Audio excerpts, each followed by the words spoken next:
కార్తీక మాసం దీపదానం. కార్తీక మాసంలో దీపదానం విశేష ఫలప్రదం.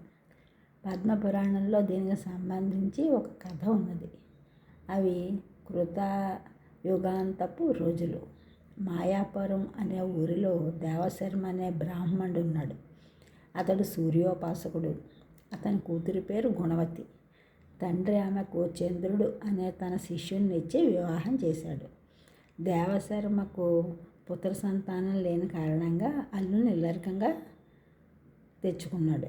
ఒకనాడు అల్లుడు మామ అడవికి కట్టెలు తెచ్చుకోవడానికి వెళ్ళారు. అడవిలో ఒక రాక్షసుడు వాళ్ళని చంపాడు. సూర్యోపాసన కారణంగా దేవశర్మకు అతని అల్లునికి స్వర్గలోకం ప్రాప్తి కలిగింది. గుణవతి వారిరువురికి ఉత్తర కార్యక్రమాలు నిర్వహించింది. నైష్టిక జీవనం గడుపుతూ వచ్చింది. క్రమం తప్పకుండా ప్రతి ఏటా కార్తీక వ్రతం చేస్తూ ఉండేది. ముఖ్యంగా ఆ వ్రతాంతర్గతమైన దీపదానాన్ని ఆమె మిక్కిలి శ్రద్ధతో చేస్తూ ఉండేది.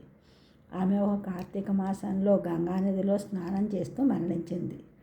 కార్తీక వ్రతాచరణ పుణ్యం వలన ఆమె విమానంలో దివ్యలోకానికి వెళ్ళింది.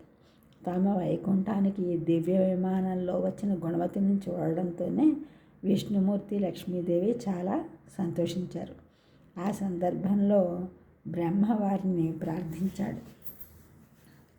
ఆ ప్రార్థన ఫలితంగా విష్ణుమూర్తి కృష్ణునిగా, లక్ష్మీదేవి రుక్మిణిగా, దేవశర్మ శత్రాజిత్తుగా, దేవశర్మ అల్లుడు చంద్రుడు అక్రూరుడిగా, వైకుంఠంలోని కల్పవృక్షం తులసి మొక్కగా, గుణవతి సత్యభామగా భూలోకంలో అవతరించారు.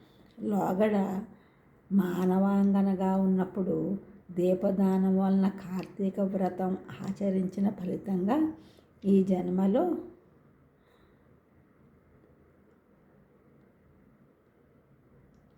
అఖండమైన ఐశ్వర్యం, పతి రూపంలో విష్ణువు లభించారు. కార్తీక దీపదానం వలన విష్ణు అవతారమైన శ్రీకృష్ణుడు భర్తగా పొందడం జరిగింది.